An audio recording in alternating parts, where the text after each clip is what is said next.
La poésie au cœur de la méditation. Bonjour, c'est le titre du deuxième recueil poétique que j'ai écrit en 2011 et qui a été publié en 2012 et dont je vous montre le titre intermédiaire qui n'est pas sur la couverture. Dame nature au gré des saisons, ange gardienne de notre nature spirituelle, voie de sensibilisation à la méditation par la poésie. Voilà, la musique que vous entendez est de Bernard Tabanous, de son CD Éveil, et vous pouvez retrouver cette musique sur mon site. Donc aujourd'hui, j'ai eu envie de vous présenter quelques extraits du second recueil de poèmes, puisqu'il y en avait eu un précédent. Vous aurez le premier une autre fois.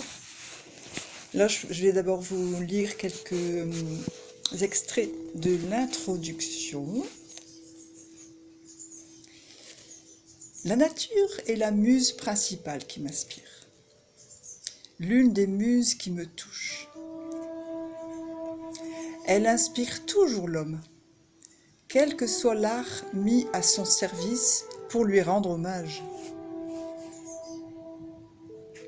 La nature est cette ère de paix, ce no man's land, cet endroit quelquefois sans âme humaine qui vive, avec juste l'impression de la présence de certaines espaces vivantes connues ou invisibles.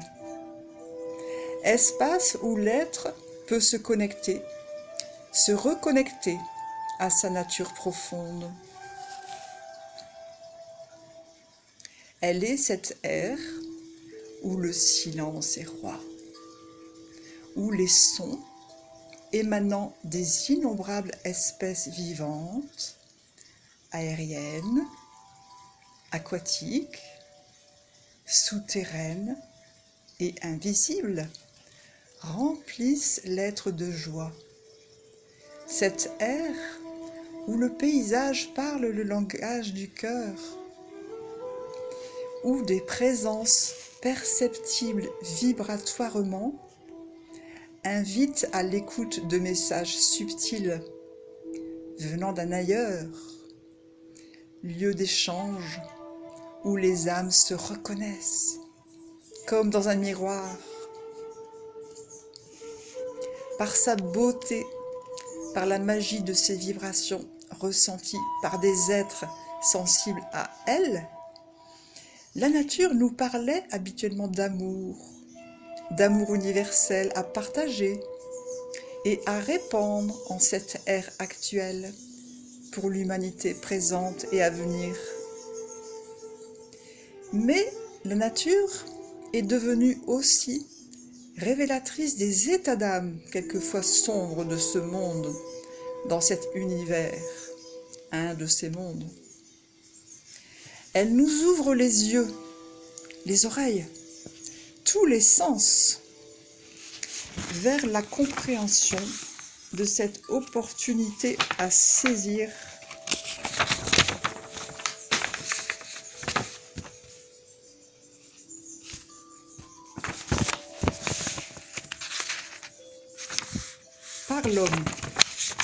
par l'homme en cette ère de changement radical.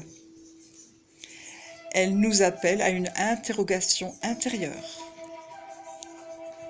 Elle nous propose une prise de conscience de notre vraie nature, à partager plus que jamais dans l'amour.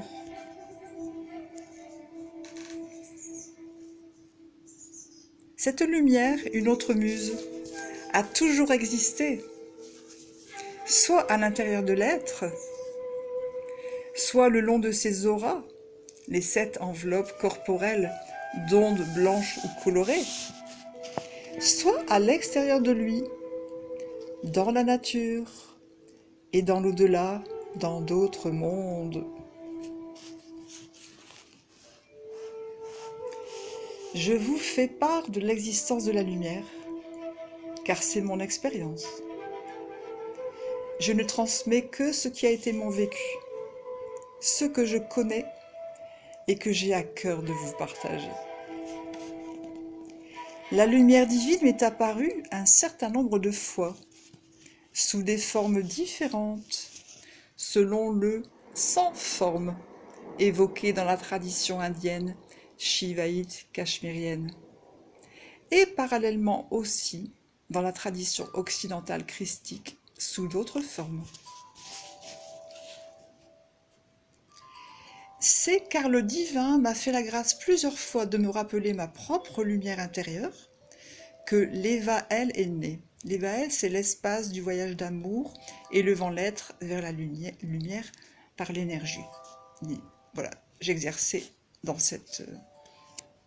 sous cette appellation il y a quelques années, jusqu'en 2013. Et donc de me rappeler ma propre lumière intérieure et que je me permets de vous sensibiliser à votre propre lumière après l'évocation des prasades que j'ai reçues. Ce sont des cadeaux en sanskrit.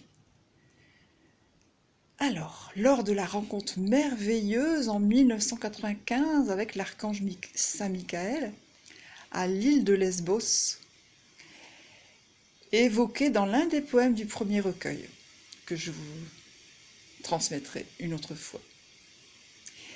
Lors d'un voyage particulièrement initiatique, un jour où j'étais partie volontairement seule, dans la nature grecque aride et sèche, mais ô combien remplie de beauté et de la plénitude christique par l'archange, situé dans de nombreuses petites chapelles blanches, pénétrant le chakra du cœur. Puis, lors de la redécouverte de l'archange en 1997, m'appelant à gravir les innombrables marches jusqu'au sommet le plus élevé de la merveille, juste à quelques mètres, symbolisation de l'ascension à entreprendre à l'intérieur de soi, prise de conscience d'un trésor enfoui, un cadeau à se faire.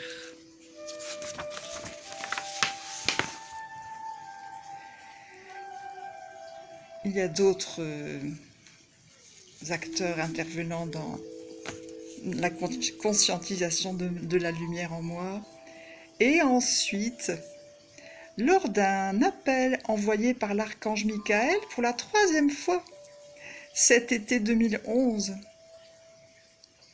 cette fois, c'est en explorant le tattva de la terre. C'est un terme propre au shivaïsme cachemérien. Le tattva de la terre, que j'ai admiré sa lumière, resplendissant dans Akasha, d'en bas, en marchant dans la baie, sur le sable, bien ancré sur ce sol aux énergies telluriques impressionnantes. Voilà, après ces quelques extraits d'introduction, je vais vous lire 3 poèmes qui figurent parmi les 15 de ce recueil et qui, après une relecture ces temps-ci, en 2020, nous sommes en mai 2020, où il y a vraiment des similitudes et des clins d'œil avec ce qui se passe en ce moment. Et j'avoue que on m'avait envoyé ces intuitions, mon âme m'avait envoyé ça, ou des êtres de lumière à cette époque-là. Alors, le premier poème qu'il importe que je vous lise, il a été écrit le 18 avril 2010, donc encore presque un mois d'avril, il y a 10 ans, puisque là on est en avril, on est en mai. Hein. Alors,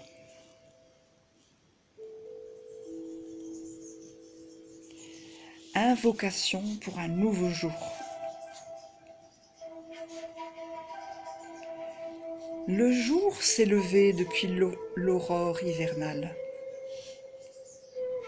Ô toi, je te louais, j'honorais ta naissance d'un poème en hommage au temps présent vital. Court espace d'immortalité et de quintessence. Un nouveau printemps est né en ce monde blessé, surpris, tourmenté, maltraité par la nature.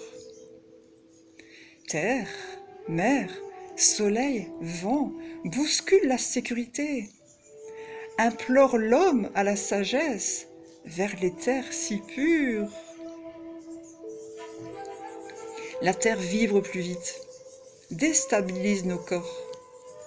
La mer se déchaîne, reprenant ses droits sur l'homme. Le soleil perturbe d'autres planètes, retors. Son feu réveille l'essence du volcan, rebelle. Et, aidé du vent, transmet cet ultime appel. Renaître à notre nature divine, vers le Om. Le son primordial inhérent à Akasha, l'équivalent de Amen ou Amin, mantra, verbe sacré aux multiples sens subtils, mot d'amour signifiant ainsi soit-il, chant d'amour initiant l'homme à ainsi soit-elle, elle, la terre, elle, la mère divine, l'énergie, elle. Ô printemps témoin en cette année 2010 de la rébellion terrestre. Charge les iris, les boutons d'or, les jacinthes, les muguets naissants, les pensées, toutes les fleurs aux parfums odorants, de transmettre ton énergie de paix en tous, d'éclairer de la lumière les instincts flous, de faire renaître les esprits affaiblis au courant de fluidité qu'est la vie, de les convaincre de la beauté de ce monde, de se couler naturellement dans ses ondes, de se préparer à la nouvelle ère d'amour, celle du Père divin, quelque forme qu'il prenne. Puisse l'homme prendre conscience de la terre qui malmène. Puisse son âme le réveiller à un nouveau jour. Saison perturbée, sois modèle pour l'être humain, des mots à venir chez l'être inconscient, demain. Temps qui file, tire la sonnette d'alarme, arrête l'homme dans sa course effrénée, son stress et sa quête de besoins matériels tant insatisfaisants. Permets chez lui arrêt, silence, écoute du temps. Puisse-t-il s'incliner humblement vers la raison? Puisse son cœur, son âme, le guider vers l'intuition. C'est mon invocation à toi, Shiva Shakti, pure union de la divinité énergie. Donc je l'ai écrit le 18 avril 2010 et comme vous le voyez, j'étais fort imprégnée, je le suis encore, dans différents domaines, mais dans le domaine de Shiva Shakti, l'être humain, la triade.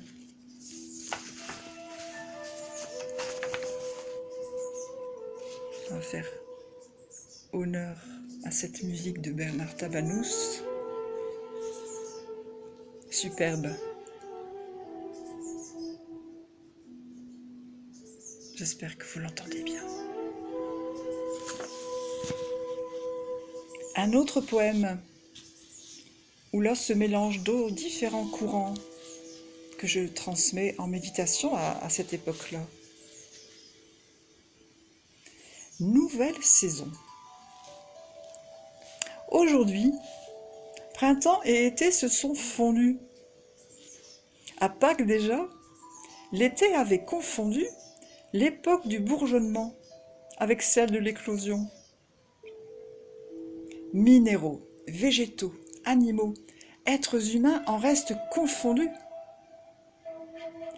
Ce qui se passe dans cette ère oblige notre mental à se montrer nu dans l'accueil des éléments du cosmos, sans volition. Tous ces changements étant depuis bien longtemps prévisibles. Minéraux énergétiquement bien vivants et à l'efficacité invisible. Végétaux, avancés en floraison, fiers de leur maturité et de leur beauté. Animaux, perturbés ou, pour survivre, s'inclinant, acclimatés, éclairés, à l'écoute de cette alchimie des saisons, semblant bancale, annonciatrice d'un changement radical. Erreur de Dame Nature, au message apocalyptique, ou trace de la main divine qui, de son doigt sacré, désigne les actes humains immondes, rappelle à l'homme qu'il est loin d'être le maître de ce monde. Seul l'être humain s'obstine, lui qui, par son esprit masculin, toujours se revendique. Dans le plan divin, rien n'est tragique ni inéluctable. Tout s'adresse à la nature féminine raisonnable. Énergie, divin, Shiva et Shakti sont de connivence pour en appeler à ce cœur, à cette intelligence, pour exorciser chez l'homme sa malveillance, son manque d'interrogation et de conscience, son manque d'amour, de respect total pour la terre, qui le pousse vers ses tâches mondaines, terre à terre. Shiva, présence divine, qui détruit pour reconstruire. Shakti, dont l'énergie intuitive nous pousse à agir. Divinité de l'Inde, qui œuvre par cette union, par ce yoga, ont vraiment la même tâche spirituelle que celle des archanges Raphaël et Uriel, dont la mission, hors des religions, guide l'homme vers une sadhana. Leur présence angélique se juxtapose en cette nouvelle saison et, à l'aide de Kali, tente de ramener l'homme à la raison. Aveugle, sourde, muette, au sens gustatif blasé, l'odorat éteint, handicapé du toucher,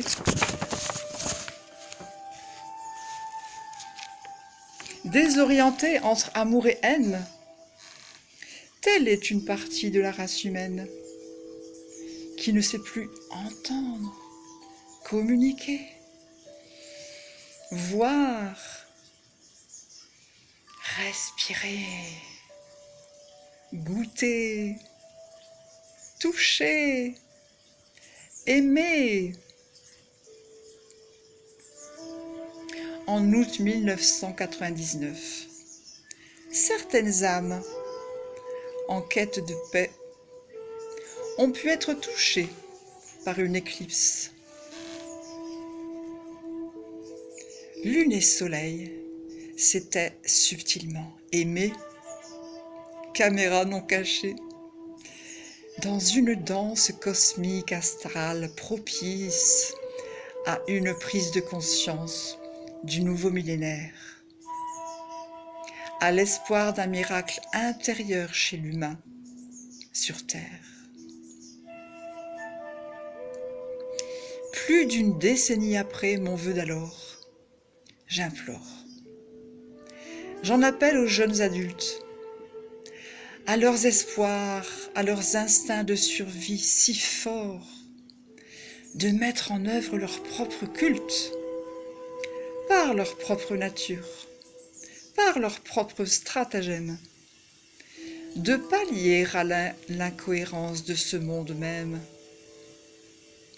J'en appelle aux adultes âgés qui lui ont tout transmis, leur temps, leurs projets, leur argent, leur âme, leur énergie, enrichis de leur expérience grand-parentale et même sociétaire, de continuer de faire de cette saison méconnaissable un espace de vie, de joie, d'amour palpable, inestimable, en s'arrêtant un instant sur cette nouvelle saison salutaire.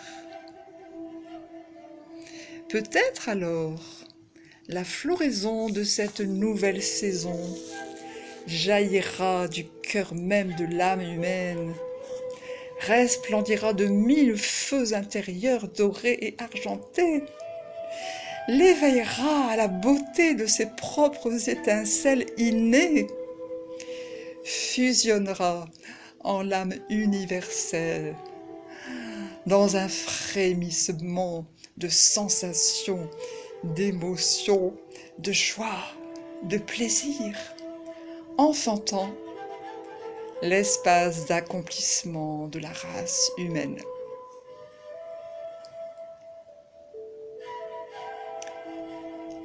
C'était donc un écrit du 21 juin 2011. Cette année-là a été assez productive en écrit. C'était juste avant la fin de cette ère, le 21 décembre 2012. Et là, je vais vous livrer un dernier poème de ce recueil. En cet automne 2011, surprenant, c'est le titre. Le climat n'en fait qu'à sa tête, nous sensibilisant à l'impermanence. Ces humeurs changeantes transmettent l'appel au lâcher-prise, à la clémence. Tout écart de température, pourtant, freine l'homme, le dérange. Insensible au message renouvelé que le monde change. Le printemps lui offrit le prasade d'une chaleur estivale. L'été lui imposa des températures froides, même glaciales. La douceur, l'ensoleillement d'un été indien furtif fut reçu par lui comme un dû, un dédommagement, captif de son manque de reconnaissance envers Dame Nature, qui le guide, pas encore mature, vers sa propre nature. L'homme feint d'apercevoir quelques gelées automnales, si brèves, si illusionnant dans son désir de normalité. Quel rêve! Il doit réapprendre à remercier Dame Nature de son être futur, ange gardienne, de bon augure.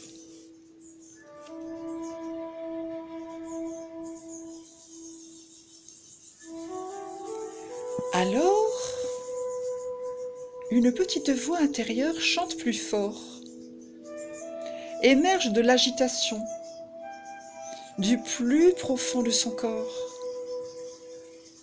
Il cesse toutes affaires, tiraillé, attiré, va dehors, découvre forêts et bois revêtus d'or, splendide décor. Cette fois, il se satisfait de la douceur ambiante. Dame Nature le séduit, bouleversante, bienveillante, l'appelle à être, à contempler, à fusionner, le transforme. Il ressent l'appel divin, subtil, pur, fort sous cette forme. Il n'attend plus rien. Repères et freins sécurisants s'envolent. Il reçoit de la déesse ce qui n'a pas de prix. L'obole, qui croît, se multiplie à l'intérieur, source d'abondance, émotions et sensations, richesse d'essence, quintessence.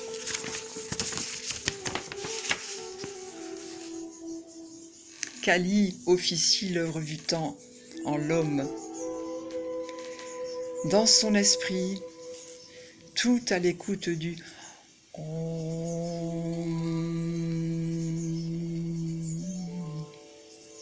sa propre nature, déesse de l'énergie intérieure, physique, peut explorer le chemin de la paix, d'un bonheur, uni aux feux orangés de la nature, œuvre artistique, moment de rencontre avec son âme, son être non physique.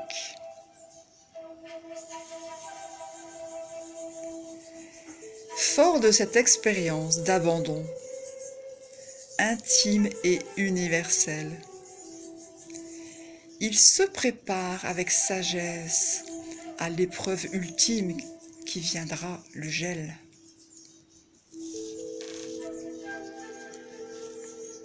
Puissent les futures températures de l'hiver geler en lui toute peur, tout affect amer, l'amener à la raison, à l'union de son être physique et non physique, comprendre le sens de l'incarnation qui magnifie ce corps à l'identique, entité sacrée qu'il avait quittée en revenant sur cette terre de son plein gré pour la glorifier dans la spiritualité.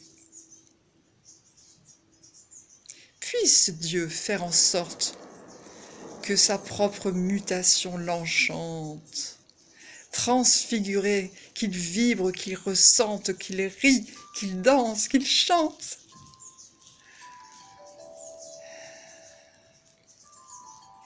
Écrit le 2 novembre 2011.